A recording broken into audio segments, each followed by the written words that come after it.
Hello, আসসালামু আলাইকুম ভর্তি পরীক্ষার্থী বন্ধুরা। আজকের এই ভিডিওতে আমি তোমাদের জন্য সবথেকে বেশি গুরুত্বপূর্ণ টপিকটা নিয়ে কথা বলবো। সেটা হচ্ছে হ্যান্ড ক্যালকুলেশন।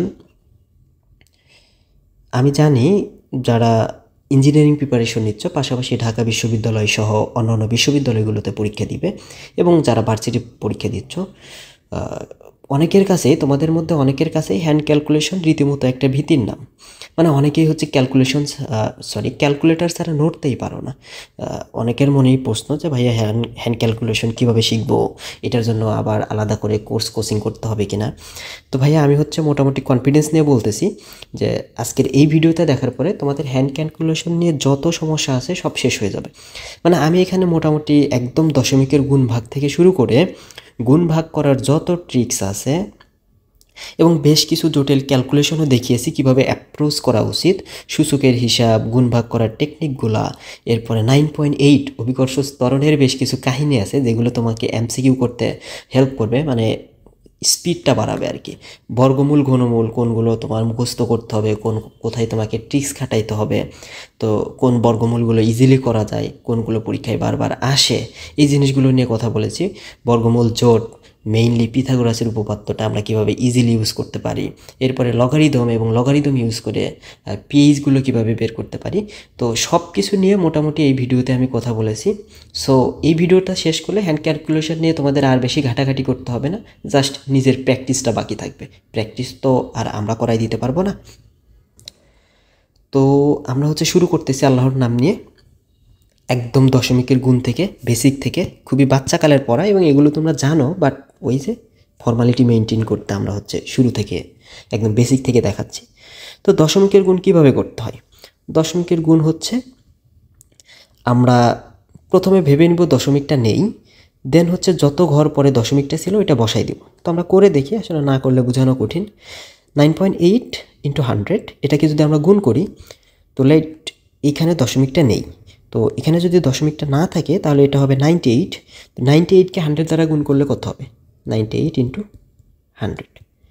তো এই যে 110, 1000 দ্বারা গুণ করার যে ওয়েটটা, এটা আশা করি তোমরা জানো। সো এটাকে যদি আমরা গুণ করি, জাস্ট 98-এর পরে দুইটা শূন্য বসাই দিব। 98, দুইটা শূন্য। আমরা যদি এটাকে 1000 দিয়ে গুণ দিতাম তাহলে কী হইতো? 98 ইন্টু 1000, আমরা জাস্ট তিনটা শূন্য বসাই দিতাম। 98, 1 2 3। তো ভাই এটা শেখানোর কিছু নাই। তো এখানেও আমরা সেম কাজটা করব। 98কে যদি আমরা 100 দিয়ে গুণ করি তাহলে এটা হবে 98, একটা দুইটা। এবার বলো তো দশমিকটা আসলে যে ছিল এটা কয় ঘর পরে দশমিকটা ছিল? এটা হচ্ছে এক ঘর পরে দশমিকটা ছিল, তাহলে এক ঘর পরে দশমিকটা বসাই দাও। সো আমরা আলটিমেটলি যে অ্যান্সারটা পাচ্ছি এটা হবে 980। তো এবার আমরা এই ম্যাথটা করি। এখানে হচ্ছে আমরা মনে করি দশমিকটা নাই, এই দশমিকও নাই, এটাও নেই, এটাও নেই। তাহলে আমরা এই 1 আর 1 যদি আমরা গুণ দেই তাহলে আমরা অ্যান্সার পাবো হচ্ছে 1 1। এবার বলো তো কয় ঘর পর দশমিক ছিল? এখানে ছিল একটা, দুইটা, তিনটা, আর এখানে আছে একটা, টোটাল হচ্ছে 4টা। তাহলে তুমি 4 ঘর পর দশমিক দাও। এটা 1-এর জন্য একটা, দুইটা, তিনটা, 4টা। তাহলে এবার একটা দশমিক দাও, তাহলে 0.0001। তো এটাকে তোমরা আবার এভাবে লিখতে পারো যে 1 ইন্টু 10 টু দি পাওয়ার -4, যেহেতু 4 ঘর পর দশমিক আছে, সো 10 টু দি পাওয়ার -4। ওকে, এবার যদি এটা করি 1.5 ইন্টু 2, তো তুমি মনে করো দশমিকটা নাই, এটা 3 হবে আমরা জানি, এরপরেও আমরা একটু প্রসিডিউর মেনটেন করে করি। তো 1.5 ইন্টু 2, তাহলে এখান থেকে যদি আমরা দশমিকটা নেই মনে করি তাহলে আমরা লিখতে পারি হচ্ছে 15 ইন্টু 2, সো এটা হবে আলটিমেটলি 30। তো 30, যেহেতু এখানে এক ঘর পরে একটা দশমিক আছে, তো এক ঘর পরে দশমিক দিলে এটা জিরোটা চলে যাবে, এটা হবে 3। তো এবার এই ম্যাথটা করো, 2π ইন্টু 2.5 ইন্টু 0.02, এটাকে আমরা হাতে হাতে কত দ্রুত করতে পারি। তো এটাকে আমরা দুইভাবে সলভ করব, যার যেটা ভালো লাগে। প্রথমত আমরা যদি দশমিকের গুণের নিয়মে গুণটা করি তাহলে আমরা এই যে 2.5 আর 0.02 মনে করি এখানে দশমিক নেই, এখানে দশমিক নেই, তাহলে এটা কি হবে 25 আর এটা হবে 2। তো 25কে যদি আমরা 2 দিয়ে গুণ করি তাহলে এটা হবে হচ্ছে 50। তাহলে আমরা লিখতে পারি 2π ইন্টু 50, 50। এবার বলো তো কয় ঘর পর দশমিক ছিল? এখানে হচ্ছে 2 ঘর, এখানে হচ্ছে 1 ঘর, তার মানে হচ্ছে টোটাল 3 ঘর। তাহলে 1 ঘর 2 ঘর, এখানে আর একটা 0 দিতে হবে, দেন আমরা দশমিকটা দিব। তার মানে আমরা আলটিমেটলি পাচ্ছি হচ্ছে 0.05। তাহলে 2π ইন্টু 0.05, এটাকে যদি আমরা আরেকটু সামনে নিয়ে যাই তাহলে এই দশমিকটা এখন মনে করো নেই, তাহলে 5কে যদি আমরা 2 দিয়ে গুণ করি সেটা হবে 10 10। এবার কয় ঘর পর দশমিক ছিল? 1 ঘর 2 ঘর, 2 ঘর পর দশমিক ছিল মানে 1 ঘর 2 ঘর, এখানে একটা দশমিক বসাইতে হবে, এটা হবে 0.01। তার মানে আমরা পাবো হচ্ছে 0.01 ইন্টু পাই। তো এটাই অ্যান্সার। তো পাইয়ের ভ্যালু যেহেতু 3.14 সো আমরা আরেকটু ভালো করে লিখতে পারি 0.01 ইন্টু 3.14। তো এই যে 0.1 জন্য এখানে দশমিকটা আরও 1 ঘর সামনে এনে দিতে পারি, তাহলে এটা হবে কি 0.0314। এটা হচ্ছে অ্যান্সার। তো এটাকে আমরা আরও একভাবে করতে পারি, তোমরা 2 পাইটাকে রাখো, এরপরে এই যে 2.5 আছে এটাকে ভগ্নাংশে কনভার্ট করো, সেক্ষেত্রে আমরা লিখতে পারি 25/10। যেহেতু 1 ঘর পর দশমিক, জাস্ট আমরা 10 দিয়ে ভাগ করে দিছি। এবার এখানে আছে 0.02, এটাকে যদি ভগ্নাংশে কনভার্ট করো তাহলে এটা হবে হচ্ছে 2/2 ঘর পরে যেহেতু দশমিক, এটা কি হবে 100। তো ভাইয়া ভাবতেছো যে একদম ইজি জিনিস পড়াচ্ছি, আমরা আস্তে আস্তে ইম্পর্টেন্ট জিনিসগুলোতে যাব, বাট বেসিকটা হচ্ছে এগুলো আবার অনেকের সমস্যা থাকতেও পারে, বলা তো যায় না, দ্যাটস ওয়াই দেখাচ্ছি। এবার দেখো এই 25কে আমরা যদি 100কে যদি 25 দিয়ে ভাগ করি আমরা পাবো হচ্ছে 4, যেহেতু 4 25 100। এবার আসো এই যে 2 আর এই 2 গুণ করলে হবে 4, আর এই 4 আমরা কেটে দিতে পারি, তাহলে এই 4 আর উপরে 2টা 2 কেটে দিলাম, তাহলে আমার থাকে কি, শুধু থাকে হচ্ছে পাই আর 10, মানে এটা হচ্ছে π/10, মানে হচ্ছে 0.1 ইন্টু পাই, তার মানে হচ্ছে এটাই হবে অ্যান্সার। সো যার যেটা সুবিধা ওইভাবে করতে পারো। তো ভাই দশমিকের গুণ নিয়ে এতটুকু জানলেই হবে, আমরা এগুলোই সামনে ইউজ করব। এবার আসে দশমিকের ভাগ। দশমিকের ভাগ নিয়ে হচ্ছে আমাদের বেশ কিছু ইম্পর্টেন্ট জিনিসপত্র পড়তে হবে, এখানে অনেকগুলো ট্রিক্স আছে। আমরা 9 দিয়ে কীভাবে ভাগ করতে পারি, 5 দিয়ে কীভাবে ভাগ করতে পারি, 11 দিয়ে কীভাবে ভাগ করতে পারি, এবং পরীক্ষায় মোটামুটি যেগুলো দিয়ে ট্রিক্স কাজে লাগায়া ভাগ করা যায় ওগুলোই আসে, যেহেতু ক্যালকুলেটর থাকবে না। সো যারা প্রশ্ন করবেন তারা কিন্তু এটা মাথায় রাখবেন যে ক্যালকুলেটর ইউজ করতে পারছেন না। তো ভাই আসেন, আমরা যদি 1কে 2 দিয়ে ভাগ করি অর্থাৎ 0.5 হবে, হাফ মানে কি 0.5, তো এই ভ্যালুগুলো একটু মুখস্থ করতে হবে। এরপরে 1/3 মানে হচ্ছে 0.333, এগুলো মুখস্থ করতে হবে। 1/4 মানে হচ্ছে 0.25, এগুলো মুখস্থ করতে হবে না, মুখস্থ আছে, এটা আমি জানি। এবার আসো 1/5 মানে এটা হচ্ছে 1/2 হচ্ছে 0.05 ছিল, 0.5 ছিল, তো 1/5 এটা হবে হচ্ছে 0.2। ওকে, তাহলে 1/6 কী হবে? তো এটাকে আমরা এভাবে বের করতে পারি, এটা হচ্ছে আলটিমেটলি 1/2 ইন্টু 1/3। সো 1/2 এর ভ্যালু হচ্ছে 0.5 আর 1/3 এর ভ্যালু হচ্ছে 0.3। সো এই 5 আর 3কে যদি আমরা গুণ করি তাহলে হবে 15, আর 2 ঘর পর দশমিক, সো এটা হবে 0.15। ওকে, এরপরে 1/7 হচ্ছে 0.14, এটা মুখস্থ করবা। এরপরে 1/8 এটাকে আমরা বের করতে পারি, 1/2 ইন্টু 1/4। তো 1/4 হচ্ছে 0.25 আর 1/2 হচ্ছে 0.5, সো এটা হচ্ছে 0.5 ইন্টু 0.25। তো 5 আর 25 যদি গুণ দাও এটা হবে হচ্ছে 125, আর 1 2 3 4 3 ঘর পর যেহেতু দশমিক, সো এটা হবে 0.125। তো একবারে আমি লিখে দিই, এটা হবে 0.125। এবার যদি 1/9 করো এটা হবে হচ্ছে 0.1111, এটা মুখস্থ করবা। 1/10 কি হবে? 0.1। ওকে, এবার আসো আমরা কিছু ভাগ করি, কিভাবে আমরা ভাগগুলো হাতে হাতে করতে পারি। 2/3 কী হবে বলো তো? 2/3কে আমরা এভাবে লিখতে পারি 2 ইন্টু 1/3। সো 2 ইন্টু 1/3 সমান আমরা কি জানি? 1/3 সমান জানি হচ্ছে 0.333, তাহলে আমরা লিখতে পারি 0.333। সো এবার যদি সবগুলোকে আমরা গুণ করে দিই তাহলে 2 সমান আমরা লিখতে পারি 0.3 দুগুণে 6, তাহলে 666, এরকম একটা অ্যান্সার আসবে। আমরা 2/3 করলে আলটিমেটলি এটাই পাবো। এবার আসো আমরা যদি 5/4 করি তাহলে কি হবে? আমরা সেমভাবে করতে পারি 5 ইন্টু 1/4। সো আমরা লিখতে পারি 5 ইন্টু 1/4 হচ্ছে 0.25। এবার আসো মনে করে এই দশমিকটা নাই, তাহলে কি হবে? 25 ইন্টু 5 5 25 125, তাহলে 125। যেহেতু এখানে 2 ঘর পর দশমিক আছে তাহলে এখানে 2 ঘর পর একটা দশমিক দিয়ে দাও, এটা হচ্ছে অ্যান্সার। তো ভাইয়া 1/1000 কি লেখা যায়? এটা হবে 0.001 অথবা 1 × 10⁻³ এরপরে তাহলে এটা কি হবে? এটা হবে 0.0456। এখন এই ম্যাথটা করি তো। এই যে এই 0 আর এই 0 আমরা কেটে ফেলতে পারি। ওকে, তাহলে কি থাকতেছে? হচ্ছে 3 × 4/5 মানে 30 × 4/5। দেন আরেকটু স্মার্টলি এখানে কি করা যেতে পারে? দেন তুমি চিন্তা করতে পারো এই দুটো যদি গুণ দিয়ে দিই তাহলে হবে 3 × 4 = 12, তার মানে 120 × 1/5 মানে 1/5 1/5 মানে হচ্ছে 0.2, তাই না? তাহলে 120 × 0.2।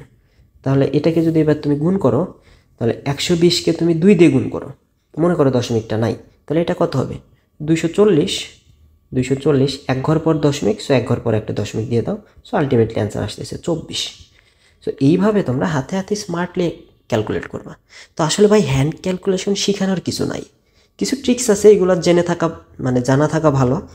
বাট অধিকাংশ হ্যান্ড ক্যালকুলেশনে ভালো করবে তারাই যাদের একদম ছোটোবেলা থেকে মানে 1 থেকে 10 পর্যন্ত বেসিকগুলো ভালো আছে, তাদেরকে হ্যান্ড ক্যালকুলেশন শেখাতে হবে না।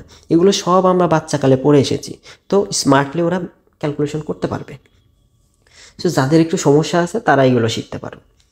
আর সামনে আসলে আমাদের বেশ কিছু ইম্পর্টেন্ট জিনিস আছে যেগুলো সবার জানা উচিত। এবার দেখো এইগুলো বেশ মজার জিনিস এবং এটা কাজেও লাগে, বিশেষ করে এটা বেশি কাজে লাগে, আমি 3 স্টার দিয়ে রাখছি। দেখো 1/9 মানে আমরা কি জানি? এটা যদি তোমরা ক্যালকুলেটারে করো বা অন্যভাবে করতে পারো 1/3 × 1/3 এভাবে করতে পারো। সো তোমাকে যেটা জানতে হবে 1/9 হচ্ছে 0.1111 আসে। এবার তোমাকে যদি 2/9 ক্যালকুলেট করতে হয় তাহলে সেটা কি হবে? তোমরা লিখতে পারো 2/1/9। সো 1/9 হচ্ছে 0.111। সো 2/9 হবে জাস্ট 2টা এটার সাথে গুণ হয়ে যাবে, সো এটা হবে অ্যান্সার 0.222222। খুব সিম্পল। তাহলে 5/9 কী হবে? 0.5555 এরকম। সো তোমাকে যদি আর একটা দেয়, সাপোজ 7/9 দিল, কী হবে? 0.7777 চলছে। সো এবার আসো তোমাকে দিলাম হচ্ছে 47/9। তাহলে তুমি একটু স্মার্টলি হ্যান্ডেল করবা জিনিসটা, আমি দেখাচ্ছি তোমাকে। 47/9 মানে তুমি লিখতে পারো 5 নং 45, এটা তো তুমি জানো। তাহলে তুমি লেখো 45 প্লাস 45-এর সাথে কত যোগ করতে হবে? 47 হওয়ার জন্য 2/9 হতে পারে না? এভাবে আমি লিখতেই পারি। এবার আসো এই যে 45/9 এটার জন্য আমরা লিখতে পারি 5, মানে এটাকে আমরা ভাঙাই দিতে পারি। আচ্ছা, এক লাইন বেশিই করি বোঝানোর জন্য, তোমরা আবার এত ভেঙে ভেঙে করতে চাও না। এবার আসো এটাকে আমরা লিখতে পারি 5 প্লাস 2/9। 2/9 কী হবে? 0.2222। সো আলটিমেটলি অ্যান্সার হবে 5.22222। Very good. সো এভাবে 9 দিয়ে যাকেই ভাগ করতে বলুক না কেন তোমরা ইজিলি ভাগ করতে পারো। এবার আসো যদি 1/99 এটার ভাগফলটা কত হবে ওইটা আমরা বের করতে চাই, এক্ষেত্রে অ্যান্সারটা পাবো হচ্ছে 0.010101 এভাবে চলবে। ওকে, তাহলে 36/99 এটাকে আমরা যেটা লিখতে পারি সেটা হচ্ছে 0.363636 চলবে। Very interesting. এবার যদি এটা দেয় 678/99 অর্থাৎ 999, তাহলে আমরা কী করবো? 0.678678 এভাবে চলতে থাকবে। সো তোমাকে আমি আর একটা দিলাম, সাপোজ 11/99 দিলাম, একটা র্যান্ডম তোমাকে দিলাম 2468999 কী হবে? 0.24682468 এভাবে চলতে থাকবে। সো 9 দ্বারা বা 99 দ্বারা কোনো কিছু যদি ভাগ করতে হয় তাহলে এভাবে করবা। যদি লবটা বড় হয়ে যায়, যেমন এখানে লবটা বড় ছিল, সেক্ষেত্রে আমরা জিনিসটাকে ভাঙায় নিব, ভাঙায় নিলে ইজিলি করতে পারবো। ওকে, এরপরে আসো আমরা 11 দ্বারা যদি কোনো কিছু ভাগ করতে চাই অথবা গুণ করতে চাই তাহলে কিভাবে করা যায়? তার জন্য জানতে হবে 1/11 ইকুয়াল হচ্ছে 0.9 0.9 0.9 0.9। তাহলে 5/11 কী হবে? 5/11 হবে 5কে জাস্ট আমরা 9 দিয়ে গুণ করে দিব, অর্থাৎ 0.5 নং কত? 45। তাহলে 0.45 4 5 এভাবে চলবে। তো এটাকে হচ্ছে আমরা এখান থেকে ফিল করতে পারি যে প্রথমটা থেকে আমি কোথায় দেখাচ্ছি, এখানে দেখাচ্ছি 5/11 মানে হচ্ছে তোমরা এটা করতে পারো যে উপরেও 9 দিয়ে গুণ দিয়ে দাও, নিচেও 9 দিয়ে গুণ দিয়ে দাও। তাহলে উপরে 9 দিয়ে গুণ দিয়ে দিলে হবে 5 নং 45, আর নিচে 9 দিয়ে গুণ দিয়ে দিলে হবে 99। তাহলে 45/99 মানে কি হবে, এই যে আমরা যেটা করছিলাম 36/99 মানে হচ্ছে 36 তাহলে এখানে যেহেতু 45/99 তার মানে এটা হবে 0.4545 এভাবে। সো কোনো কিছু যদি 11 দিয়ে ভাগ করা থাকে তাহলে আমরা যেটা করব লবটাকে 9 দিয়ে গুণ দিয়ে দিব, দেন 0. ওইটা লিখতে থাকবো। ওকে, তো এটা আমি মুছে দিই, এখানে ঝামেলা না করি। এবার আসো, এই যে এখানে আছে 12/11। এবার কিন্তু আমরা এই কাজটা করতে পারবো না। তোমরা হয়তো ভাবছো এবার আমরা 0.12 লিখে দিব, না এটা করতে পারবো না। এবার দেখতে হবে এই যে 12 এটা হচ্ছে আমার 11 থেকে বড়। সো আমরা এটাকে একটু ভাঙায় লিখি 11 + 1/12 11। সো 11কে 11 দিয়ে ভাগ করলে হবে 1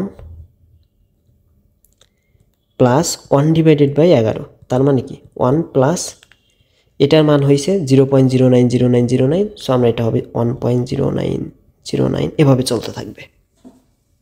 ওকে, সো আমি যদি আরেকটা দেখাই, ধরো কত আছে 25/11, এটা সমান কত হবে, র্যান্ডম একটা নিলাম।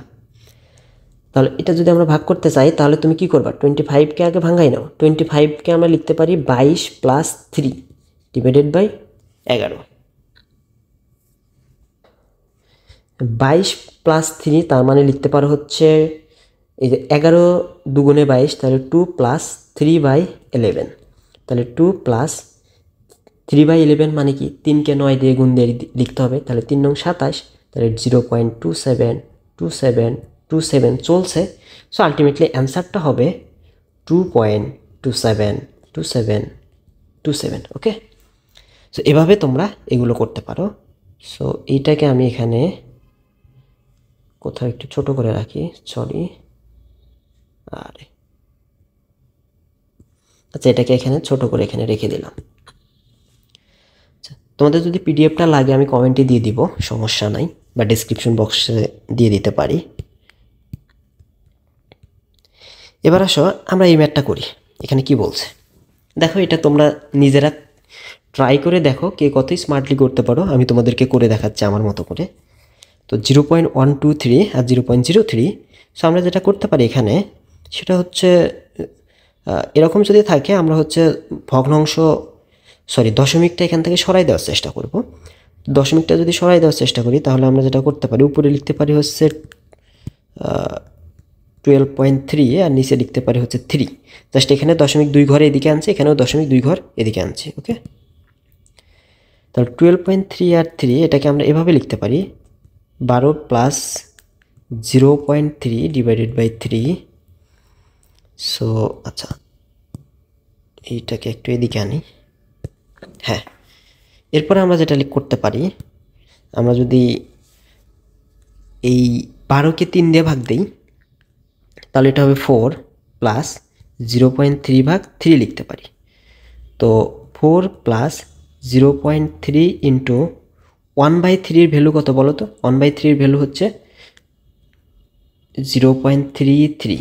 ওকে, আমি এখানে ব্যারিয়ারটা দিচ্ছি এভাবে। ওকে, তো এটা যদি এবার গুণ করি তাহলে কি হবে 0.3 ইন্টু 0.333 মানে হবে 0.99999। সো আলটিমেটলি অ্যান্সারটা হবে 4.999। সো যেটা টেন্স টু 4.1।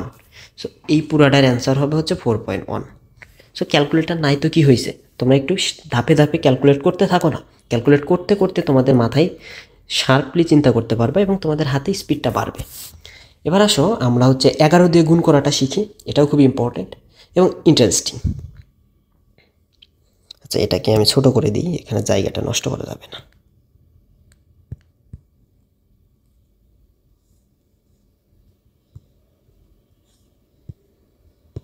ওকে,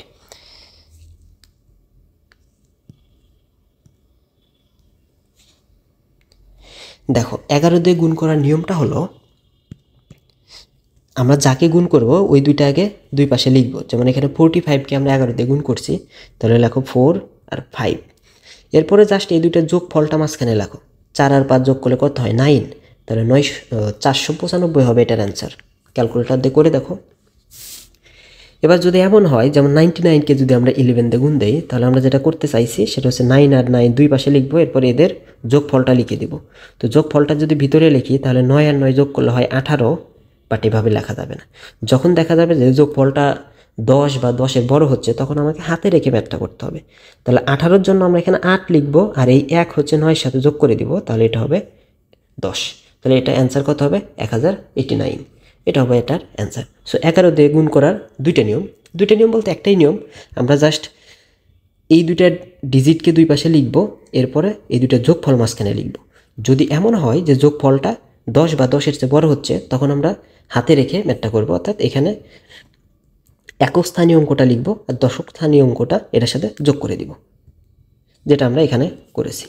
সো 11 দিয়ে গুণ করা, ভাগ করা বা গুণ ভাগ রিলেটেড এই ট্রিক্সগুলো এভাবে কাজে লাগবে। এবার আসো আমরা যদি 5 দিয়ে কোনো কিছু ভাগ করতে চাই তাহলে কি হবে?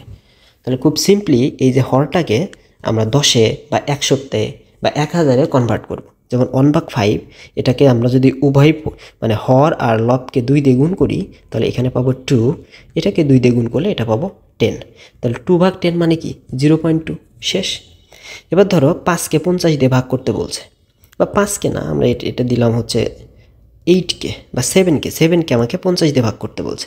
তাহলে আমরা সিম্পলি কি করতে পারি? এটাকে 2 দিয়ে গুণ দিতে পারি, তাহলে 7 হবে হচ্ছে 7 দুগুণে 14, আর নিচের এটাকে যদি 2 দিয়ে গুণ করি তাহলে 50 হয়ে যাবে 100। 100 মানে কি বলো তো? 100 মানে 2 ঘর পর দশমিক হবে, তাহলে এটা হবে 0.14। এবার 16কে যদি 25 দিয়ে গুণ করি তাহলে কি হবে? আমরা 16কে আমরা 25 দিয়ে ভাগ করতে চাই, তাহলে 25কে যদি আমরা 4 দিয়ে গুণ করি আর 16কেও 4 দিয়ে গুণ করি, তাহলে পাবো হচ্ছে 4 16 64, আর 4 25 100। তার মানে অ্যান্সার হবে 0.64। খুব সিম্পল, একটু স্মার্টলি চিন্তা করতে হবে। এবং এগুলো বললাম তো, আজকে ভিডিওটা দেখার পরে তোমরা স্মার্টলি চিন্তা করতে হয় কীভাবে ওই জিনিসটা রপ্ত করতে পারবে। সো কাইন্ডলি পুরো ভিডিওটা দেখো, আশা করি লস হবে না। এবার আসো আমরা আচ্ছা ভালো জিনিস পাইছি। এই যে সিআরএমএসের একটা ম্যাথ আছে, এটাও কোশ্চেন ব্যাংক থেকে নেওয়া। তো এই ম্যাথটাতে একটা ইম্পর্টেন্ট জিনিস খেয়াল করো, সেটা হচ্ছে অপশনগুলো।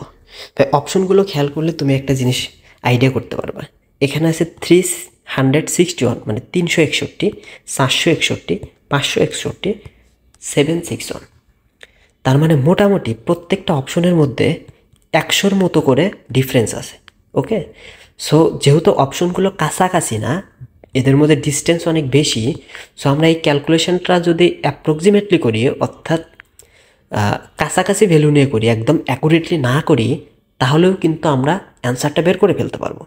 অর্থাৎ আমরা ক্যালকুলেশন সুবিধার জন্য প্রয়োজনে কিছু কিছু জায়গায় আমরা একটু ছাড় দিতে পারি, ঠিক আছে, একটু কম বেশি করতে পারি, একদম অ্যাকুরেটলি করতে হবে এমন না। তো একটু কম বেশি করে যদি আমাদের ক্যালকুলেশনটা ইজি হয়, এরপর আমরা যে অ্যান্সারটা পাবো ওই অ্যান্সারটা আমার অপশনের কোনটার সবচেয়ে বেশি কাছাকাছি ওইটাকে আমরা দাগাই দিয়ে আসবো। তো এটা আমি করে দেখাই দিচ্ছি। √3 × 8.3। এখন দেখো এই যে এখানে আছে 10⁻³ তো আমরা একটা কাজ করব, দেখো এই যে 273, এটাকে আমরা একটু দশমিকে কনভার্ট করতে পারি। 2.73 × 10², জাস্ট দশমিকটা 2 ঘরে এদিকে আনছে, যে কারণে 100 গুণ করে দিছি, আর নিচে যা আছে তাই রাখো, সমস্যা নাই। 32 × 10⁻³ ওকে। এবার দেখো আমি যদি রুট আছে দিয়ে নেই 3 × এখানে কি আছে বলো তো? এখানে আছে 8.3 আর এখানে আছে 2.73, তাই না? তো 8.3 হচ্ছে 8-এর থেকে একটু বেশি, তো আমরা এটাকে একটু কমায়া 8 ধরলাম। আর 2.73 এটা 3-এর থেকে একটু কম, এটাকে একটু বাড়িয়ে 3 ধরলাম। তাহলে একটাতে কমিয়েছি, একটাতে বাড়িয়েছি, মানে অ্যাভারেজে সেম আছে বলা যায়। আচ্ছা দেখি আমাদের অ্যান্সারটা কি আসে। আর এই যে 10⁻³ আর 10⁻², এই -3টা নিচে আছে, এটা উপরে গেলে কি হবে? প্লাস হয়ে যাবে। সো এটা হবে 10⁵। ডিভাইডেড বাই এখানে আছে 32। তো এবার তুমি যেটা করতে পারো, রুট আছে এটাকে 4 দিয়ে কাটো, 4 8 32, তাহলে উপরে থাকতেছে 9, নিচে থাকতেছে 4 ইন্টু 10⁵। সো 9কে 4 দিয়ে ভাগ করো, তাহলে 8কে 4 দিয়ে ভাগ করলে কত হয় বলো তো? 8কে 4 দিয়ে ভাগ করলে হয় 2। সো যেহেতু এখানে 9কে ভাগ করছি, তাহলে এখানে হবে 2 পয়েন্ট সামথিং, ঠিক না? তো 2 পয়েন্ট সামথিং, তো ধরো তুমি এখানে কত 22 ধরো বা 23 ধরো বা 21 ধরো, ধরতেই পারো। তো ধরো 2.23 এরকম কিছু একটা আসবে, তাই না? 10⁵। আমি র্যান্ডম কিন্তু নিলাম, এটা অ্যাকুরেট না। এবার 10⁵ আছে। তো আমরা যেটা করতে পারি, এইটাকে আমরা সামনে এই জিনিসটা শিখবো যে এটাকে কীভাবে বর্গমূল করতে হয়।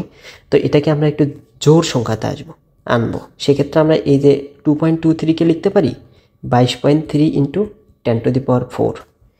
এখন দেখো, আমরা এটাকে 10⁴কে যদি বর্গ করি, সেটা হবে 10⁵2 ইন্টু এই যে √22, এটার বর্গমূল কত হবে? ভাই তুমি জানো দুইটা জিনিস, যে √25 মানে হয়েছে 5 আর √16 মানে হয়েছে 4, তাই না? তাহলে √22 হচ্ছে √25 আর √16 মাঝখানে। সো এটা 5-এর চেয়ে কম আর 4-এর চেয়ে বেশি কিছু হবে। সো এটা হইতে পারে 4 পয়েন্ট সামথিং, 4.1 বা এই টাইপের কিছু, ঠিক আছে? তাহলে এই অ্যান্সারটা হবে 4 পয়েন্ট সামথিং, আর এখানে আছে 10⁵। তাহলে অপশনে এবার আসো, অপশনে 4 পয়েন্ট সামথিং কোথায় আছে? এই যে 461, এটা হবে অ্যান্সার। তাহলে আমার কিন্তু অ্যাকুরেটলি হিসাব করতে হয় নাই, ঠিক আছে? আমি বুঝাইতে গেছি, দ্যাটস ওয়াই আমার একটু টাইম বেশি লাগছে। বাট তোমরা যখন নিজেরা করবা তখন দ্রুত করতে পারবা। সো আমি যেটা তোমাকে বলতে চাচ্ছি সেটা হচ্ছে, মাঝে মাঝে অ্যাকুরেটলি করতে হবে বিষয়টা এমন না, কাছাকাছি ভ্যালু নিয়ে তুমি ক্যালকুলেশনটাকে সহজ করো, দেন অপশনের কাছাকাছি অ্যান্সারটাকে দাগাও। তবে অপশনগুলো যদি খুব বেশি কাছাকাছি থাকে, সেক্ষেত্রে একটু ঝামেলা হতে পারে। তো ওইটা তোমাকে একটু স্মার্টলি হ্যান্ডেল করতে হবে, কোশ্চেনটা বুঝে দেখে এরপরে প্রসিডিউরটাতে যেতে হবে। ওকে, এরপরে কি আছে দেখি। এই যে সূচকের হিসাব, যেটা আমরা অলরেডি করেছি। সূচকের হিসাবে যেটা হয়, যে দুইটা পাওয়ার যখন গুণ হয় তখন তারা যোগ হয়, আর দুইটা পাওয়ার যখন ভাগ হয় তখন তারা বিয়োগ হয়, তাই না? এবার এই যে 0.02 আর এই 2কে যদি আমরা গুণ করি, আমরা এটা করতেছি মূলত, তাহলে কি হবে? তুমি মনে করো হচ্ছে এখানে দশমিকটা নাই, তাহলে কি হবে? এটা হবে 602 আর এটা হচ্ছে 2। তাহলে 602কে যদি আমরা 2 দিয়ে গুণ করি তাহলে হবে 1204, ঠিক আছে? 1204। এবার যেহেতু এক ঘর 2 ঘর পর দশমিক আছে, তাহলে 2 ঘর পর একটা দশমিক দাও, এটা হবে 12.04 ইন্টু এখানে আছে 10⁻23 আর এখানে আছে 10³। সো এই দুইটা যোগ করলে হবে হচ্ছে 10⁶। খুব সিম্পল। সো এটাকে তুমি আরও এভাবে লিখতে পারো, দশমিক যদি আরও এক ঘরে দিকে দাও তাহলে 1.204 ইন্টু 10⁷ লিখতে পারো, ঠিক আছে? এবার যদি আমরা ভাগ করি তাহলে কি হবে? ভাগ করো, তো এই যে 0.02কে 2 দিয়ে ভাগ করো, 6.02কে 2 দিয়ে ভাগ করো, তাহলে এটাকে 2 দিয়ে ভাগ করলে, তুমি যদি এখানেও দশমিকটা বাদ দাও তাহলে 602কে 2 দিয়ে ভাগ করলে হবে হচ্ছে 301। সো 3.01 হবে অ্যান্সার ইন্টু 10⁻। এখানে হচ্ছে 23 আর এখানে হচ্ছে 3, তাহলে 2 যদি বাদ দাও এটা হবে 20। সো সূচকের হিসাব খুবই সিম্পল, এটা নিয়ে সময় নষ্ট করার কিছু নাই। এবার আসো, 2 অঙ্ক বিশিষ্ট সংখ্যাগুলো আমরা তো গুণ করতে সবাই পারি। তো গুণ করার আরও একটা ট্রিক্স আছে, এটা একটু দেখাই দিই, যদি ভালো লাগে তোমরা অ্যাপ্লাই করবা, না লাগলে করবা না। এখানে যেটা বোঝানো হয়েছে সেটা হলো, আমরা যখন উপরেও 2 ডিজিট, মানে 2 ডিজিটের কোনো সংখ্যার সাথে 2 ডিজিটের কোনো সংখ্যা গুণ করব, তখন যেটা করব, প্রথমে এই দুই পাশে এই দুইটা দিয়ে বুঝাইছে হচ্ছে এই দুইটা গুণ করব, গুণ করে যে অ্যান্সারটা পাবো ওই অ্যান্সারটাকে এখানে লিখব। তাহলে আমরা আগে এই দুইটাকে এখানে লিখি। ধরো এখানে আছে 72 আর নিচে আছে হচ্ছে 43। তাহলে এই 72 আর 43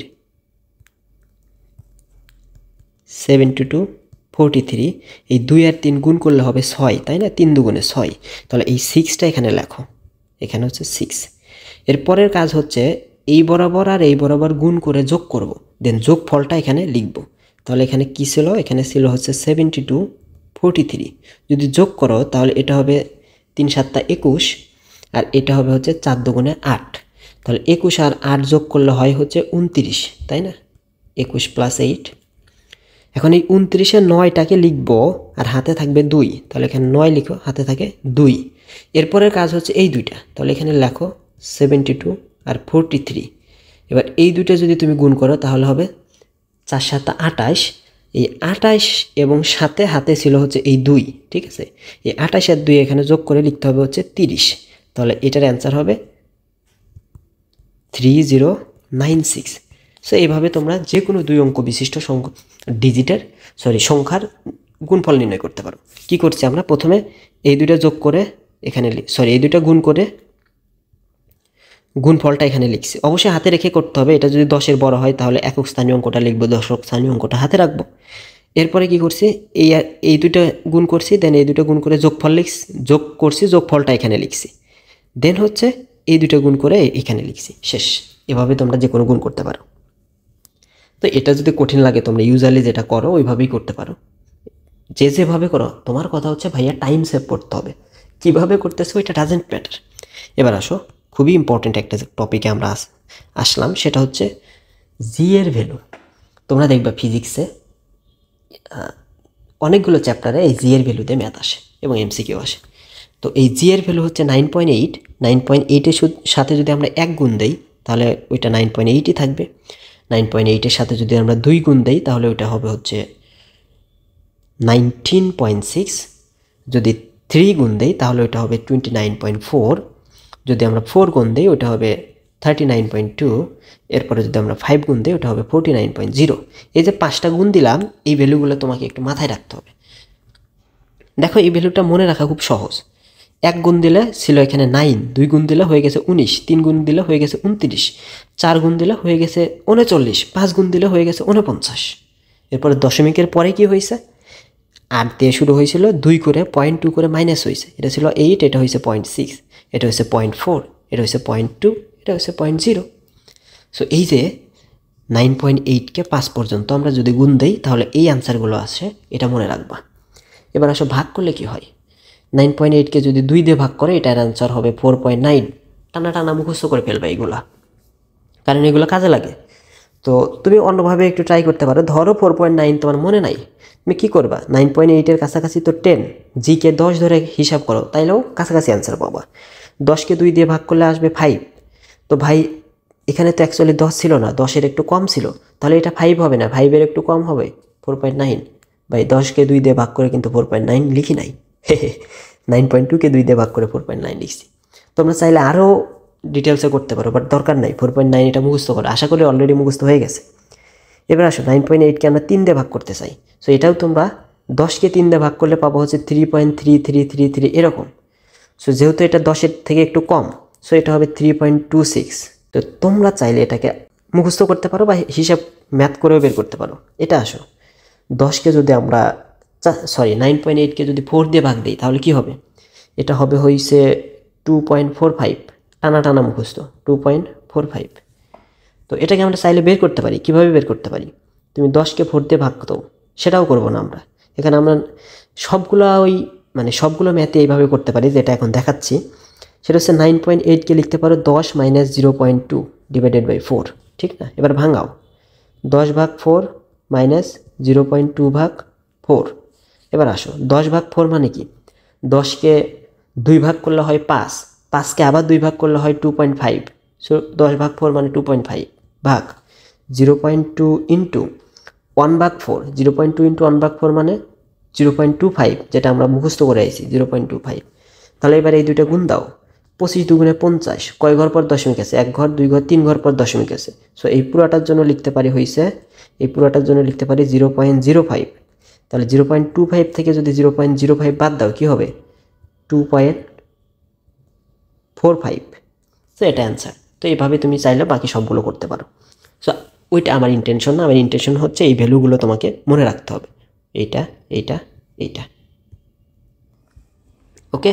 আর বের করার প্রসিডিউর কিন্তু আমি বলে দিছি, হ্যান্ড ক্যালকুলেশন করে বেরও করতে পারো। এবার আসো এই যে পাইয়ের ভ্যালু 3.1416, এটাকে যদি বর্গ করো তাহলে পাবা 9.86, যেটা অনেকটা জি এর সমান। সো অনেক সময় দেখা যায় π² ভাগ জি = 1 বা জি = π², এইভাবে অপশনটা দেওয়া আছে। সো এটা একটু মাথায় রাখো। তো 9.8 নিয়ে আমাদের কাহিনীগুলো শেষ। এবার আমরা আসতেছি হচ্ছে বর্গমূল ঘনমূল। তো বর্গমূল ঘনমূলের ক্ষেত্রে তোমাকে কিছু মান মুখস্থ করতে হবে। দেখো, √2 অ্যান্ড √3। √2 মানে কি 1.41, √3 হচ্ছে 1.73। এই ভ্যালু দুইটা টানা টানা মুখস্থ করবা, মুখস্থ। ওকে, এর পরেরগুলো আমরা ট্রিক্স খাটায় বের করে ফেলতে পারবো। দেখো, √4 মানে কত ভাই? এটা তো জানো, এটা হচ্ছে 2। এবার বাকিগুলোতে আমরা জাস্ট 0.2 করে বাড়াবো, তাহলে আমরা মোটামুটি কাছাকাছি ভ্যালুটা পাবো। একদম অ্যাকুরেট সব সময় হবে না, বাট এটা দিয়ে আমরা ক্যালকুলেট করতে পারবো। তাহলে √5 হবে 0.2, সরি 2.2, √6 হবে 2.4, √7 হবে 2.6, √9 কত হবে এটা তো তুমি জানো 3। এরপর এটা √10 হবে তাহলে 3.2। ওকে, তাহলে আমরা √1 তো 1ই, √2 মানটা টানা মুখস্থ করব 1.41, √3 মানটা টানা মুখস্থ করব 1.73। বাকিগুলো √4 তো ভাই আমার জানা আছে, √9 তো আমার জানা আছে, এর পরেরগুলো জাস্ট 0.2 করে বাড়াবো, শেষ। 1 থেকে 10 পর্যন্ত সংখ্যাগুলোর বর্গমূল নির্ণয় করা শেষ। এবার যদি ঘনমূল হয় তাহলে কি করব? √1 মানে 1-এর ঘনমূল 1, ঠিক আছে, 2-এর ঘনমূল 1.3, 3-এর 1.4, এগুলো মুখস্থ করব। এরপরে 4-এর হচ্ছে 1.6, এরপরে বাকিগুলো যেটা হবে সেটা হচ্ছে 0.1 করে বাড়বে। 5-এর হচ্ছে 1.7, 6-এর হবে 1.8, 7-এর হবে 1.9, 8-এর হবে হচ্ছে 2, এটা তুমি জানো। 8-এর যে 2 হবে এটা তুমি জানো। আবার এটার সাথে 0.1 যোগ করলেও 2 হয়। তাহলে 9-এর কত হবে বলো? 9-এর হবে হচ্ছে 2.1, 10-এর হবে 2.15, বা এটাকে 2.2ও বলতে পারো। 2.15 দিয়ে করাই বেটার। সো ঘনমূলটা আমার এত বেশি লাগে না, ঠিক আছে, বাট বর্গমূলটা এটা ভেরি মাচ ইম্পর্টেন্ট। এবার আসো আমরা বেশ কিছু ইম্পর্টেন্ট জিনিস শিখি। সেটা হচ্ছে, যদি কোনো সংখ্যার শেষে 5 থাকে, যেমন 225, ঠিক আছে, তো শেষে যদি 5 থাকে, এই ধরনের সংখ্যাগুলোকে আমরা যদি বর্গ করতে চাই তাহলে কিভাবে করব? তাহলে যেমন 5-এর যদি বর্গ করি এটা হবে 5² = 25। এবার যদি 15-র বর্গ করি তাহলে যেটা করব, এই 5² জন্য আমরা এখানে একটা লিখব 25, আর এই যে সামনে যে সংখ্যাটা রয়েছে এটা এবং এর পরের সংখ্যার গুণফলটা সামনে লিখব, অর্থাৎ 1 × 2, তাহলে কত হবে? 2 × 2, এই 2টা হবে এখানে। সো আলটিমেট অ্যান্সার হবে 225। তো সবগুলো সেমভাবে করা আছে, তো আমি মুছে দিয়ে চাইলে করে দেখাতে পারি। দেখো, 75²। তাহলে আমরা কি করব? 5-এর জন্য লিখব হচ্ছে 25, আর এই 7-এর জন্য আমরা লিখব 7 × 8 মানে কত? 56। তাহলে 56 হবে এখানে। তাহলে আমরা 75-এর বর্গ পেয়ে গেছি। 105 মানে 105-এর যদি বর্গ বের করতে চাই তাহলে এটা লিখব 25, আর এই 10 এর পরের সংখ্যা কত? 11, তাহলে 10 × 11 মানে হচ্ছে 110, তাহলে 110 হবে অ্যান্সার। তাহলে এভাবে যে সকল সংখ্যা শেষে 5 আছে তাদের বর্গ আমরা বের করে ফেলতে পারি। ওকে, এবার তোমাকে কষ্ট করে কিছু সংখ্যার বর্গ মুখস্থ রাখতে হবে। তো ভাই 1 থেকে 10 পর্যন্ত এটা তো মুখস্থ করতে হবে না, এটা মুখস্থ আছেই। এটা হবে 1, এটা হবে 4, এটা হবে 9, এটা হবে 16, এটা হবে 25, এটা হবে 36, এটা হবে 49, এটা হবে 64, এটা হবে 81, এটা হবে 100। এটা তো মুখস্থ আছেই। বাকি এই মানগুলো তোমাকে কষ্ট করে মুখস্থ করতে হবে। তাহলে যদি আমরা 11 কত হবে? এটা হবে 121, 12 হবে 144, 13 হবে 169, 14 হবে 196, 15 হবে হচ্ছে 225, যেটা একটু আগে আমরা বের করেছি। এরপরে 16 হবে হচ্ছে, এটা হবে 256 যদি আমার ভুল না হয়, চেক দিয়ে নিও একটু। 20 হবে 400, এটা শিওর। 21 কত হবে মনে নেই। 25 হবে 625। আচ্ছা, এটা হবে 441 আই গেস। তো এই দুইটা একটু তোমরা দেখে নিও। তো দেখো, তো এই যে ভ্যালুগুলা বর্গ সংখ্যা, এগুলো একটু তোমাকে কষ্ট করে মুখস্থ করতে হবে, এবং ভাইস ভার্সা জিনিসটা, যে যদি 11-র বর্গ যেমন তোমাকে মনে রাখতে হবে, একইভাবে তোমাকে মনে রাখতে হবে যে 121-এর বর্গমূল হচ্ছে 11, ঠিক আছে। তো 1 থেকে 10 পর্যন্ত ভাই এই সংখ্যাগুলো হচ্ছে আমাদের মুখস্থ আছে। আর এর বাইরে যে সংখ্যাগুলো ইম্পর্টেন্ট দরকার ওইগুলো আমি এখানে লিখে দিছি, এগুলো হইলেই হবে, ঠিক আছে। তো এগুলো মুখস্থ করা খুব একটা কঠিন না, আমার মুখস্থ আছে, এই দুইটা হয়েছে আইএস। তো আর হচ্ছে 5 যুক্ত যদি কোনো সংখ্যা থাকে ওইটার ওইটার বর্গ আমরা কীভাবে বের করতে পারি এটা আমরা শিখে গেছি। এবার আসো আমরা কিছু ইম্পর্টেন্ট জিনিস দেখি যে র্যান্ডম একটা সংখ্যার যদি বর্গমূল বের করার দরকার হয় সেক্ষেত্রে আমরা কি করব। যেমন ধরো 50-এর বর্গমূল বের করার প্রয়োজন হয়েছে আমাদের কোনো একটা জায়গায় গিয়ে, বা অপশনে এরকম কিছু আছে। তো সেক্ষেত্রে আমরা যেটা করব সেটা হচ্ছে 50-এর আশেপাশে বর্গ সংখ্যা কত আছে ওইটাতে আমরা ফোকাস করব। তো 50-এর আশেপাশে বর্গ সংখ্যা যদি আমরা হিসাব করি তাহলে আছে হচ্ছে একটা 49 আর একটা আছে 64। খেয়াল করো 49 আর 64 এই দুইটার মাঝে 50-এর বেশি কাছে কোনটা আছে? ডেফিনেটলি 49। সো 64 নিয়ে আমার মাথা ব্যথা নেই, তাহলে আমি 49কে নিয়ে চিন্তা করি। তাহলে আমরা যদি 49কে বর্গ করি তাহলে অ্যান্সার কত হবে বলো তো? 7, তাই না? তো এটার সাথে আমাদের কিছু যোগ আকারে থাকবে। তো তোমরা 7 পাওয়ার পরেই দেখবা অপশনে 7-এর কাছাকাছি অ্যান্সার কোনটা আছে, তো ওইটাকে দাগানোর চেষ্টা করবা। এখন খেয়াল করো 7-এর পর কত হবে ওইটাও যদি আমরা অ্যাকুরেটলি বের করতে চাই তাহলে আমাকে যেটা করতে হবে, সো 15-এর জন্য আমরা 49-এর জন্য 7 নিয়েছি, তো 49 থেকে 50 কত বেশি বলো? 50 বেশি, সরি 1 বেশি। তাহলে 1/7কে এখানে ডাবল করে দিব, 7 দুগুণে 14, 7 × 2। ব্যাস, এটার অ্যান্সার যেটা হবে এটা মেবি 7.07 এই টাইপের কিছু একটা হবে, তোমরা ভাগ করে দেখবা। এরপরে আমরা যদি 60টা বের করতে চাই একইভাবে, তো এক্ষেত্রে আমরা চিন্তা করি এটার আশেপাশের বর্গ সংখ্যা হচ্ছে 64, তাহলে 64কে যদি আমরা বর্গ করি তাহলে আমরা পাবো 8, তাই না? এবার দেখো আমরা যেহেতু এখানে বেশি নিয়েছি 28টা 64, সো 64 থেকে আমাকে তাহলে বাদ দিতে হবে, তাহলে আমরা মাইনাস করব। কত বাদ দিব? বাদ দিব হচ্ছে এই যে 60 থেকে 60 থেকে 64 কত বেশি? 4 বেশি, ডিভাইডেড বাই 8কে এখানে দ্বিগুণ করে দেব, 8 দুগুণে 16। তো এটার যে অ্যান্সার হবে ওইটাই হবে এটার বর্গমূল। তো আমরা এভাবে ইজিলি বর্গমূল বের করতে পারি। তো আমাদের মেইন ইন্টেনশনটা হচ্ছে যেটার বর্গমূল লাগবে ওইটার আশেপাশে বর্গ সংখ্যাটা চিন্তা করব, দেন সেইটার যে বর্গমূল ওইটার আশেপাশে অ্যান্সারটা হবে। ওকে, এবার আসো পাওয়ারের যদি বর্গমূল বের করতে হয়, যেমন 10⁻⁻12 তাহলে আমরা এই যে 10⁻, যত থাকবে ওইটাকে অর্ধেক করে দিব। তো এটা আমাদের কিন্তু অনেক লাগে। তো 10⁻20 এটার অ্যান্সার হবে কি? 10⁻10। তো এটার যদি আবার আমরা বর্গ করি কি হবে? এটা ডাবল হয়ে যাবে। দেখো এই যে আলোর বেগ 3 × 10⁸, এটার যদি আমরা বর্গ করি তাহলে কি হবে? 3কে বর্গ করলে হবে 9, আর এই যে 8 এটার জন্য পাবো হচ্ছে ডাবল করলে 16, তাহলে 9 × 10⁻16। সেমভাবে এবার যদি এখানে চিন্তা করো √1.6 × 10⁻−19, তো 10⁻−19 এটা হচ্ছে এটা কি? ইলেকট্রনের চার্জ, তাই না? তো এটা যদি বর্গমূল বের করতে চাই তাহলে কি করব? আমার যদি এখানে একটা জোড় সংখ্যা থাকতো তাহলে খুব ভালো হইতো, আমি ওটাকে অর্ধেক করে দিতাম। তো জোড় সংখ্যা কি আমরা আনতে পারি না? অবশ্যই পারি। আমরা এখানে 1.6কে লিখলাম 16 ইন্টু, যেহেতু দশমিক এক ঘর আগাই দিছি, সো আমরা এখানে লিখবো তাহলে 10⁻−20। এবার দেখো এই 16কে যদি আমরা বর্গমূল করি এটা হবে 4 × 10⁻−20, এটার জন্য হবে 10⁻−10, হয়ে গেছে। সো ওই তো বললাম না যে সবচেয়ে ইম্পর্টেন্ট কাজ হচ্ছে স্মার্টলি চিন্তা করা। যে যত স্মার্টলি চিন্তা করতে পারবে সে তত দ্রুত তত সহজে ম্যাথ করতে পারবে, হ্যান্ড ক্যালকুলেশন করতে পারবে। এবং এই স্মার্টলি চিন্তা করার জন্য এটা কিভাবে করতে পারবা, বা তুমি কখন স্মার্টলি চিন্তা করতে পারবা? যখন অনেক বেশি প্র্যাকটিস করবা, অনেক বেশি প্র্যাকটিস করবা, তখন তুমি হচ্ছে ধীরে ধীরে তোমার চিন্তাধারাটা ডেভেলপ হবে। এবার আসো বর্গমূল জোট, খুবই ইম্পর্টেন্ট। পিথাগোরাসের সূত্রটা লম্ব স্কোয়ার প্লাস ভূমি স্কোয়ার = অতিভুজ স্কোয়ার অনেক জায়গায় আমরা ইউজ করি, এবং সেখানে এই ধরনের নাম্বারগুলো থাকে। 3² + 4² = 5², 6² + 8² = 10², 5² + 12² = 13²। তো এরকম যদি আরও দুই একটা আশেপাশে থাকে তো আমরা মুখস্থ করে নিও, বাট এই তিনটা বেশি ইউজ হয়। আচ্ছা, এই যে √5³ এটাকে আমরা এভাবে লিখতে পারি 5√5।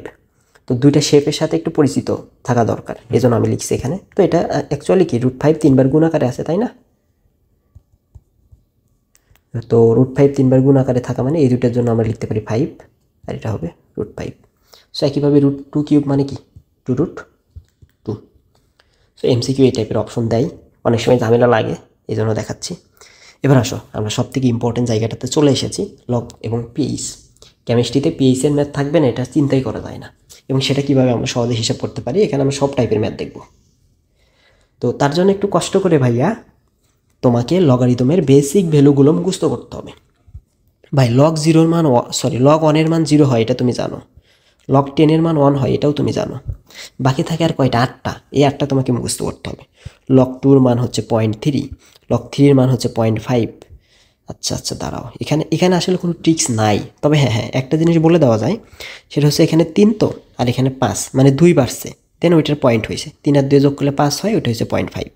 এবার লগ 4 দেখো, লগ 4-এর সাথে যদি 2 যোগ করো ওইটা হবে 6, দেন এটা হচ্ছে 0.6। এরপরে লগ 5 দেখো, লগ 5-এর সাথে 2 যোগ করলে হবে 7, ওইটা হচ্ছে 0.7, লগ 5-এর মান 0.7। লগ 6 এটার মান 0.8। সো এই 4টা হচ্ছে এভাবে মনে রাখতে পারো, বাট বাকিগুলো আর এভাবে মনে রাখা যায় না। লগ 7-এর মান 0.85, লগ 8-এর মান 0.9, লগ 9-এর মান 0.95, মানে এইগুলো 0.5 করে বাড়ছে, এভাবে মনে রাখতে পারো। মানে মেইন কথা হচ্ছে তোমাকে জিনিসটা মুখস্থ করতে হবে, এভাবে এখন তুমি যেভাবে মনে রাখো। এরপরে আসো log x plus log y, অর্থাৎ লগ যদি দুইটা যোগ আকারে থাকে আমরা লগটা কমন নিয়ে ওটাকে গুণ আকারে লিখতে পারি, তাই না? লগ যদি দুইটা বিয়োগ আকারে থাকে আমরা কমন নিয়ে ভাগ আকারে লিখতে পারি। লগের যদি একটা পাওয়ার থাকে ওইটাকে আমরা কি করতে পারি? সামনে এনে দিতে পারি। তো এই যে 3টা ফর্মুলা আমরা লিখলাম আর লগের কিছু বেসিক ভ্যালু আমরা লিখলাম, তো এইগুলো ইউজ করে আমরা কেমিস্ট্রির অনেকগুলো ম্যাথ করব। সো দেখো পিএইচের মোটামুটি সব টাইপের ম্যাথ এখানে কভার করা হয়েছে। তো ম্যাথগুলোর এক্সাম্পল দেখবো। আমরা প্রথমে বেসিক দিয়ে একদম ফর্মাল ওয়েতে সলভ করব, দেন হচ্ছে শর্টকাটটা বের করে নিয়ে আসবো। ওকে, তো এটা যদি আমরা সলভ করি কি হবে? 0.001 মোলার হাইড্রোক্লোরিক অ্যাসিডের পিএইচ কত? ওকে, একটা কথা বলে দিই, ভালো করে মনে রাখবে, একদম মাথার ভিতরে গেঁথে রাখবে, সেটা হচ্ছে পিএইচ কার সাথে কানেক্টেড? অলওয়েজ হাইড্রোজেন আয়নের ঘনমাত্রার সাথে কানেক্টেড। অন্য কোনো কিছু নিয়ে তোমার চিন্তা করার দরকার নাই। অ্যাসিডের ঘনমাত্রা ডাজেন্ট ম্যাটার, ক্ষারের ঘনমাত্রা ডাজেন্ট ম্যাটার, তোমার চিন্তা করতে হবে হাইড্রোজেন প্লাস আয়ন কয়টা আছে, ওইটার উপর পিএইচ ডিপেন্ড করবে। সো অ্যাসিডের ঘনমাত্রা দেওয়া থাক, বেইসের ঘনমাত্রা দেওয়া থাক, তুমি সবসময় ওইখান থেকে হাইড্রোজেন আয়নের ঘনমাত্রার দিকে যাবা। পিওএইচের ক্ষেত্রে হাইড্রক্সিল আয়নের ঘনমাত্রার দিকে যাবা, এরপরে তোমরা পিএইচ পিওএইচ বের করবা, ঠিক আছে? এটা যদি মাথায় না রাখো তাহলে ভুল হওয়ার সম্ভাবনা আছে। যেমন দেখো এখানে হাইড্রোক্লোরিক অ্যাসিডের ঘনমাত্রা যেটা, ওইটাই হাইড্রোজেন আয়নের ঘনমাত্রা, যেহেতু হাইড্রোজেন একটা আছে। বাট এইখানে দেখো সালফিউরিক অ্যাসিডের যেটা ঘনমাত্রা, ওইটাই হাইড্রোজেন আয়নের ঘনমাত্রা না, এখানে হাইড্রোজেন 2টা আছে। হাইড্রোজেন আয়নের ঘনমাত্রা যদি তুমি পেতে চাও, এই সালফিউরিক অ্যাসিডের ঘনমাত্রাকে 2 দিয়ে গুণ করে তারপরে তোমার পিএইচ বের করতে হবে, ঠিক আছে? তো আমরা ম্যাথটা সলভ করি। তাহলে পিএইচের সূত্র কি? পিএইচ হচ্ছে মাইনাস লগ অফ হাইড্রোজেন আয়নের ঘনমাত্রা, তাই না? এটাই তো পিএইচের সূত্র। তো এই সূত্রটা এখানে আমরা ইউজ করব। তাহলে মাইনাস লগ, এখানে হাইড্রোজেন আয়নের ঘনমাত্রা আর হাইড্রোক্লোরিক অ্যাসিডের আয়নের ঘনমাত্রা একই জিনিস, সো এটা হবে 0.00001। তো এটাকে আমি আরেকটু সুন্দর করে লিখতে পারি, লগ 10⁻³ যেহেতু 3 ঘর পর দশমিক। সো পাওয়ারটা আমরা কি করতে পারি? সামনে নিয়ে আসতে পারি। তাহলে মাইনাস ইন্টু এই -3কে সামনে আনলে এটা হয়ে যাবে লগ 10। সো লগ 10-এর ভ্যালু 1, এটা তোমরা জানো, মাইনাসে মাইনাসে প্লাস, অ্যান্সার হবে 3। তাহলে এই যে 0.001 মোলার হাইড্রোক্লোরিক অ্যাসিড, এটার পিএইচ কত হবে? 3। এবার আসো আমরা শর্টকাটটা এখান থেকে কীভাবে ডেভেলপ করতে পারি। দেখো আমরা যে হাইড্রোক্লোরিক অ্যাসিডের ঘনমাত্রা, এইচ প্লাসের ঘনমাত্রাটা পাইছি, এটার ঘনমাত্রা ছিল 0.001, ঠিক আছে? তাহলে এটার ঘনমাত্রা শেষে যদি 1 থাকে, তাহলে যত ঘর পর দশমিক আছে ওইটাই হবে পিএইচ। তাহলে এখানে আছে 1 ঘর, 2 ঘর, 3 ঘর পর দশমিক আছে, সুতরাং পিএইচ হবে 3। তাহলে আমি কী বলছি? যে হাইড্রোজেন আয়নের যত ঘনমাত্রা যদি শেষে 1 থাকে, তাহলে যত ঘর পরে দশমিকটা আছে ওইটাই হবে পিএইচ। একটা এক্সাম্পল দেখাই, মনে করো 0.00001 নাইট্রিক অ্যাসিড, এত মোলার নাইট্রিক অ্যাসিডের পিএইচ কত, এটার পিএইচ তোমাকে বের করতে বলছে। তাহলে কি আছে? নাইট্রিক অ্যাসিডের ঘনমাত্রা যেটা, এখানে হাইড্রোজেন যেহেতু একটা আছে, হাইড্রোজেনের ঘনমাত্রা সেটাই হবে। তো ওইটার ঘনমাত্রা শেষে আছে 1, তাহলে তোমাকে কি করতে হবে? কত ঘর পর দশমিক আছে ওটা চিন্তা করো। 1 2 3 4 5 ঘর পর দশমিক আছে, তাহলে পিএইচ হবে 5। আশা করি বুঝতে পারছো। ওকে, এবার দেখো আমরা এই ম্যাথটা করব। এখানে ডিফারেন্সটা কোথায়? এখানে ডিফারেন্সটা হচ্ছে এখানে যে সালফিউরিক অ্যাসিডের ঘনমাত্রাটা, আর হাইড্রোজেন আয়নের ঘনমাত্রাটা দুইটা ভিন্ন, অর্থাৎ সালফিউরিক অ্যাসিডের যে ঘনমাত্রাটা দেওয়া আছে ওটাকে দ্বিগুণ করলে আমরা এইচ প্লাসের ঘনমাত্রাটা পাবো। তাহলে আমরা প্রথমে এইচ প্লাসের ঘনমাত্রাটা বের করব। তাহলে বের করার জন্য আমাকে কি করতে হবে, 0.005 ইন্টু 2 দিতে হবে। দিলে আমরা যেটা পাবো, এটাকে যদি 2 দিয়ে গুণ দিই 10 হবে, মানে দশমিক একটা কমে যাবে, জিনিসটা হবে 0.01। ওকে, তোমরা গুণ দিয়ে দেখতে পারো, দশমিকের গুণ কিন্তু আগেই শিখাই ফেলছি। তো এই যে হাইড্রোজেন আয়নের ঘনমাত্রা তুমি কিসের মাধ্যমে পাইছো, 1 এর মাধ্যমে পাইছো। তাহলে পিএইচ কি হবে, পিএইচ হবে এবার কয় ঘর পর দশমিক আছে, 1 ঘর 2 ঘর, তাহলে এটার অ্যান্সার হবে 2। বুঝতে পারছো? So simple. এখন ভাইয়া আশা করি কোথাও ভুল করি নাই, বাট ভুল কিন্তু হইতে পারে। তোমরা দেখো, আমি যদি কোথাও ভুল করে থাকি, যেহেতু হ্যান্ড ক্যালকুলেশনের ক্লাস নিচ্ছি, ভুল টুল হইলে কমেন্ট বক্সে বলে দিও, ঠিক আছে? তো তাহলে তোমার ইন্টেনশনটা কী হবে, এইচ প্লাসের ঘনমাত্রা বের করবা, এরপরে যদি ওইটা 1 এর মাধ্যমে আসে তাহলে যত ঘর পর দশমিক আছে ওইটার মান বসাই দিবা। এবার যদি এখানে 1 না থেকে অন্য কিছু থাকে তাহলে কি হবে, তো ওগুলো আমরা দেখবো সামনে আস্তে আস্তে, ভয় ভয় পাওয়ার কিছু নাই। দেখো আচ্ছা আচ্ছা, এখানে একটা ইম্পর্টেন্ট কোয়েশ্চেন আছে যে 0.001 মোলার সোডিয়াম হাইড্রোক্সাইডের পিএইচ কত। এখন ভাইয়া সোডিয়াম হাইড্রোক্সাইডের ঘনমাত্রা দেওয়া আছে, যেহেতু এখানে হাইড্রোক্সাইডের ঘনমাত্রাও যা সোডিয়ামের ঘনমাত্রা তাই হবে, একটা আছে। সো এখানে যদি আমরা ওএইচের ঘনমাত্রাটা বের করি তাহলে আমরা কি পাবো, 0.001ই পাবো। এখন ভাই বলো তো, ওএইচ থেকে আমরা কি পিএইচ পাই নাকি পিওএইচ পাই? ডেফিনেটলি পিওএইচ পাই, তাই না? তাহলে এটা পিওএইচ কত হবে, ওই যে আমরা আগের মতো বের করবো, যেহেতু এখানে 0.1 আছে, তাহলে কয় ঘর পর দশমিক, 1 ঘর 2 ঘর 3 ঘর, তাহলে এটা হবে 3। তো পিওএইচ যদি 3 হয় তাহলে পিএইচ কত হবে, পিএইচ হবে 14 - 3, জিনিসটা হবে 11। বুঝতে পারছো আই গেস? এবার এটা চিন্তা করো তো, ক্যালসিয়াম হাইড্রোক্সাইডের ঘনমাত্রা দেওয়া আছে এইটা, তাহলে হাইড্রোক্সাইডের ঘনমাত্রা কী হবে বলো তো? যেহেতু এটা ডাবল আছে, ওএইচ 2টা আছে, তাহলে এটাকে 2 দিয়ে গুণ দিতে হবে। তাহলে এটাকে যদি তুমি 2 দিয়ে গুণ দাও তাহলে হবে 1 2 3 4 5টা তো আছে, একটা দশমিক কমে যাবে, এটা 5 2 10 হয়ে যাবে, মানে একটা ঘর কমে যাবে, তাহলে এটা 0.0001, 1 2 3 4, 1 2 3 4 5। ওকে, সো এটা গুণ দিছি কীভাবে তোমরা শিখে নিছো। তো এইবার দেখো, এই যে এটা কি ওএইচ, তার মানে এখান থেকে আমরা কি পাবো, পিওএইচ পাবো। কয় ঘর পর দশমিক আছে, 1 ঘর 2 ঘর 3 ঘর 4 ঘর, তাহলে এটা হবে 4। পিওএইচ যদি 4 হয়, পিএইচ কি হবে, 14 - 4, তার মানে 10। বুঝতে পারছো? এরপরে আসো আমরা এইবার ইম্পর্টেন্ট জিনিসগুলো দেখব, সেটা হচ্ছে 1 যদি না থেকে অন্য কিছু থাকে, যেমন এখানে 3 আছে, এখানে 2 আছে, এক্ষেত্রে কি হবে? এক্ষেত্রে আমরা দুইটাই করব, শর্টকাট দিয়েও করব, এরপরে হচ্ছে আমরা বেসিক দিয়ে করবো। আগে আমরা হচ্ছে ফর্মাল ওয়েটটা করি। আমরা এখানে দেখো হাইড্রোক্লোরিক অ্যাসিডের ঘনমাত্রা দেওয়া আছে, যেহেতু হাইড্রোজেন একটা, সো এইটাই হবে আমরা কি, আমার এইচ প্লাসের ঘনমাত্রা, ঠিক কিনা? এইচ প্লাসের ঘনমাত্রা। এবার যদি আমরা পিএইচটা বের করতে যাই, সেটা সমান আমরা কি জানি, -log এইচ প্লাসের ঘনমাত্রা। সো তুমি -log এইচ প্লাসের ঘনমাত্রা এখানে কত আছে, 2 × 10⁻⁻10। এবার ভাইয়া তুমি তো জানো যে যদি গুণ আকারে থাকে আমরা লগ দিয়ে ওইটা যোগ আকারে লিখতে পারি। সো মাইনাসটা বাইরে রাখো, আমরা লিখতে পারি হচ্ছে log 2 প্লাস log 10⁻⁻4। ঠিক আছে? এবার যদি আমরা মাইনাসটা দিয়ে দিই তাহলে এটা হচ্ছে log 2 আর এটা হচ্ছে মাইনাস, এই যে 10⁻⁻4 আছে না, -4টাকে আমরা সামনে দিতে পারি, -4 log 10। তো ভাই কি log 10 এর মান 1 না? log 10 এর মান 1, মাইনাসে মাইনাসে হয়ে যাবে 4। সো আলটিমেটলি আমরা যেটা পাচ্ছি সেটা হচ্ছে 4 - log 2।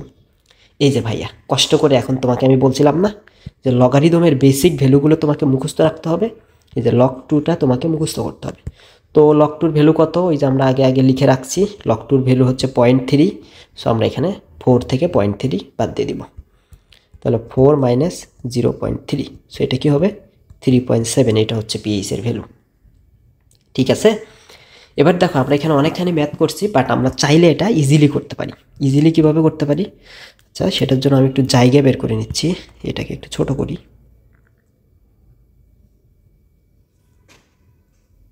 ওকে, দেখো এখানে যেটা আছে, এখানে আছে হচ্ছে 2 × 10⁻⁻4, তাই না? হ্যাঁ, তো তুমি যেটা করবা এখান থেকে সেটা হচ্ছে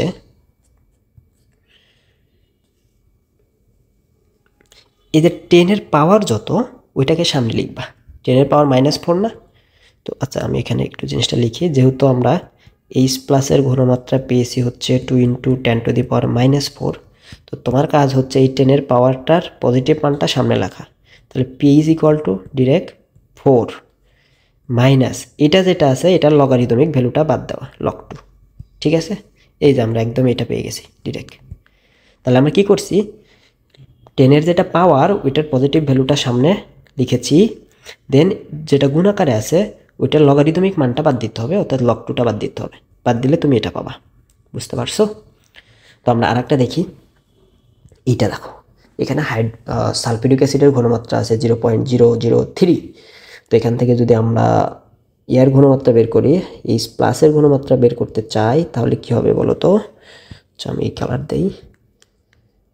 এইচ প্লাসের ঘনমাত্রা বের করতে চাই, মানে সাদা কালারটা ইউজ করলে অনেকটা চক ডাস্টারের ফিল আসে, তাই না? তো এই বোর্ডটা কেমন লাগছে এটাও তোমরা জানাতে পারো।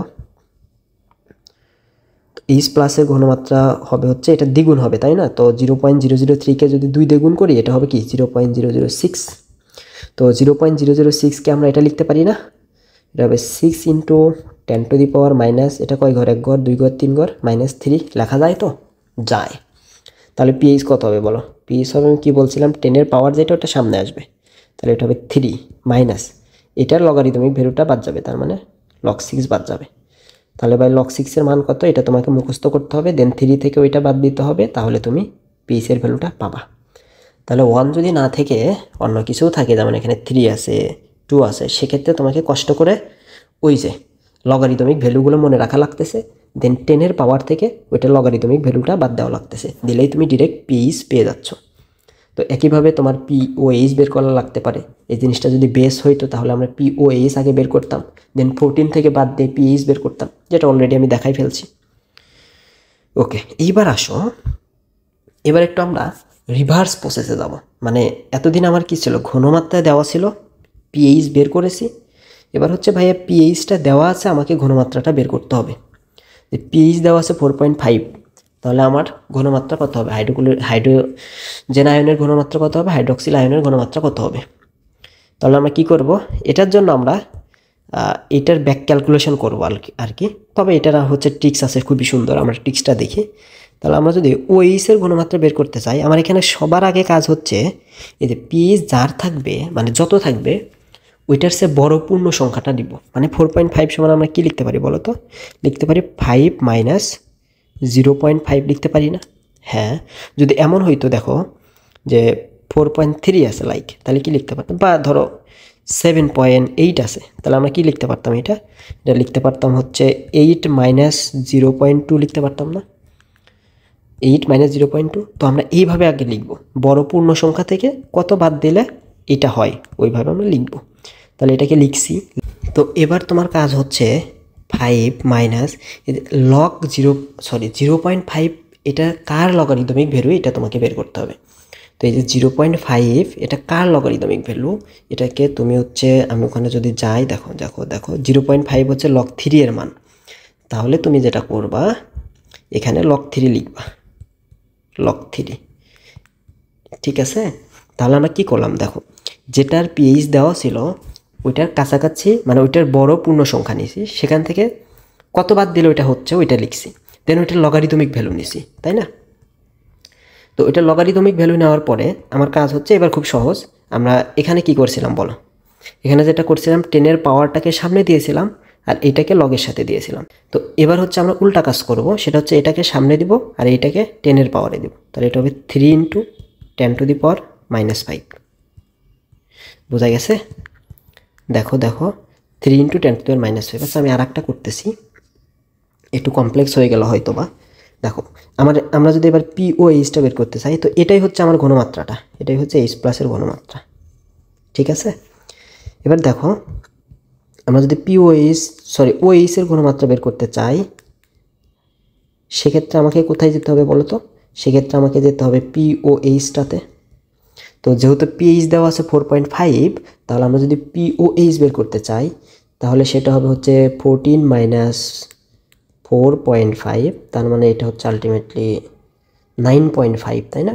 9.5। এখন আমাকে বলো তো 9.5 এর থেকে বড় পূর্ণ সংখ্যা কত 10 না সো 9.5 সমান কি লিখতে পারি 10 মাইনাস 0.5 লিখতে পারি ঠিক না এবার তুমি লিখতে পারো 10 মাইনাস এই 0.5টা কার লগারিদমিক ভ্যালু এই 0.5 সমান হচ্ছে log 3 ঠিক না এরপরে যেটা করবা এই জিনিসটাকে দিবা সামনে আর এটাকে দিবা 10 এর পাওয়ার আকারে তাহলে 3 × 10 টু দি পাওয়ার -10 বুঝতে পারছো সো এটাই হচ্ছে আমার OH আয়নের ঘনমাত্রা তাহলে আমাদের যদি পিএইচ দেওয়া থাকে POH দেওয়া থাকে সেখান থেকে আমরা হাইড্রোজেন আয়ন এবং হাইড্রক্সিল আয়নের ঘনমাত্রা কিভাবে বের করতে পারি সেটা কিন্তু শিখে ফেলছি সো এইগুলাই হচ্ছে আমার মোটামুটি পিএইচ এর ম্যাথ এবার দেখো অনেক সময় এই সূত্র দিয়ে তোমাদের ম্যাথ করতে হয় এবং সেখানে ইম্পর্টেন্ট ব্যাপার হয়েছে বেশিরভাগ ক্ষেত্রে যেটা হয় এমসিকিউতে এই সল্ট আর বেস হ্যাঁ এদের ঘনমাত্রা সেম থাকে